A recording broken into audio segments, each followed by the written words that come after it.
عمومی تباہی سے دوچار ہونے والی اقوام۔ اس سے مراد وہ اقوام ہیں جو تورات کے نزول سے پہلے تباہ ہوئی۔ اللہ تعالیٰ نے فرمایا اور ہم نے پہلی امتوں کے ہلاک کرنے کے بعد موسیٰ کو کتاب دی۔ القصص آیت نمبر 43۔ حضرت ابو سعید خدری رضی اللہ عنہ سے روایت ہے، انہوں نے فرمایا اللہ تعالیٰ نے تورات کے نزول کے بعد کسی قوم کو آسمانی یا زمینی عذاب کے ذریعے سے کلی طور پر تباہ نہیں کیا، سوائے ان بستی والوں کے جن کی صورتیں تبدیل کر کے انہیں بندر بنا دیا گیا تھا، کیونکہ اللہ تعالیٰ کا ارشاد ہے اور ہم نے پہلی امتوں کے ہلاک کرنے کے بعد موسیٰ کو کتاب دی۔ اس سے معلوم ہوتا ہے کہ جو قوم بھی عذاب الہی کے ذریعے سے مکمل طور پر تباہ کی گئی ہے وہ موسیٰ علیہ السلام سے پہلے ہی تھی۔ ان میں اصحاب الرس اور سورہ یاسین میں مذکور قوم بھی شامل تھی۔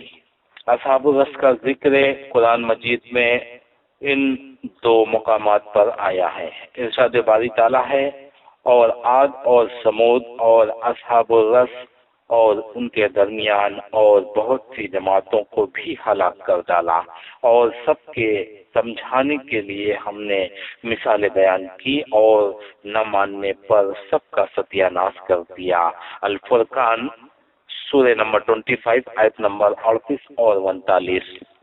دوسرے مقامات پر ارشاد ہے ان سے پہلے نوح کی قوم اور اصحاب الرس اور سمود جھٹلا چکے ہیں، اور عاد اور فرعون اور لوط کے بھائی اور بن کے رہنے والے اور تبع کی قوم، غرض ان سب نے پیغمبروں کو جھٹلایا تو ہماری وعید یعنی عذاب بھی پوری ہو کر رہی۔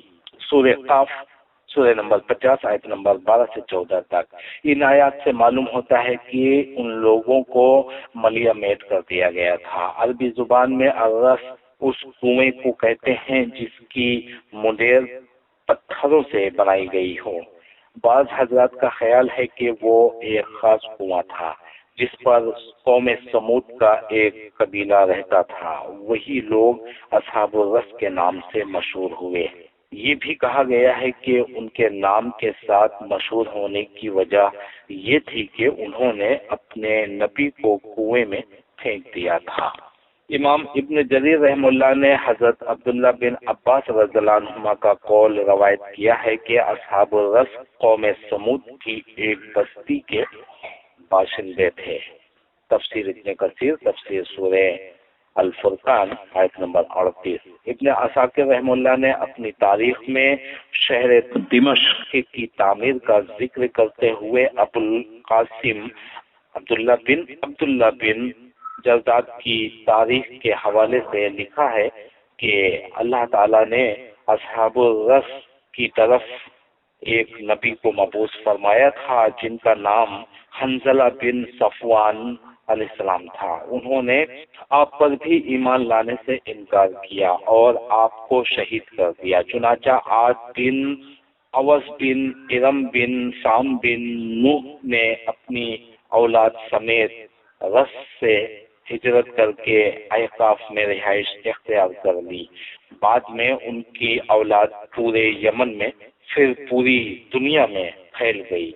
پیچھے رس والوں کو اللہ تعالیٰ نے تباہ کر دیا، حتیٰ کہ عاد بن اوس کی اولاد میں سے جیرون بن سعد بن عاد اس جگہ آبسا جہاں دمشق کے آباد ہے، اس نے شہر بسایا اور اس کا نام ہیبرون رکھا۔ اسی کو قرآن مجید میں ستونوں والا ارم کہا گیا ہے۔ پتھر کے ستون دمشق سے زیادہ کسی شہر میں نہیں پائے جاتے۔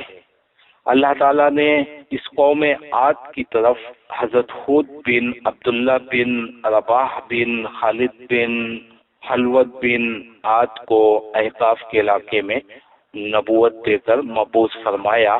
وہ لوگ ایمان نہ لائے تو اللہ تعالیٰ نے انہیں تباہ کر دیا۔ بعض کے نزدیک الرس آذر بائیجان کی وادی ہے۔ کہا جاتا ہے کہ الرس کے علاقے اران کوہ قاف میں 1000 شہر آباد تھے۔ اللہ نے ان کی طرف موسیٰ نامی یعنی موسیٰ بن عمران علیہ السلام کے علاوہ کوئی نبی مبعوث کیا۔ انہوں نے اس کی تکذیب کی یعنی جھٹلایا تو نبی کی بددعا سے وہ سب ہلاک ہو گئے۔ معجم البلدان جلد 3۔ یہ بھی کہا گیا ہے کہ آغاز یمامہ کے علاقے میں ایک بستی تھی جسے فلج کہا جاتا تھا۔ اطلس القرآن اردو صفحہ 220-222 شائع کردہ دارالاسلام۔ امام سہیل رحمہ اللہ نے بیان کیا ہے کہ اس نبی پر نیند کی حالت میں وحی نازل ہوتی تھی اور ان کا نام حنظلہ بن صفوان علیہ السلام تھا۔ لوگوں نے آپ پر حملہ کیا اور آپ کو شہید کر کے کنویں میں ڈال دیا۔ نتیجہ یہ ہوا کہ کنویں کا پانی خشک ہو گیا، درخت سوکھ گئے، پھل ختم ہو گئے، انہیں پیاس نے آ لیا، چنانچہ ان کے گھر ویران ہو گئے اور وہ ادھر ادھر بکھر گئے اور آخر کار سب کے سب ہلاک ہو گئے۔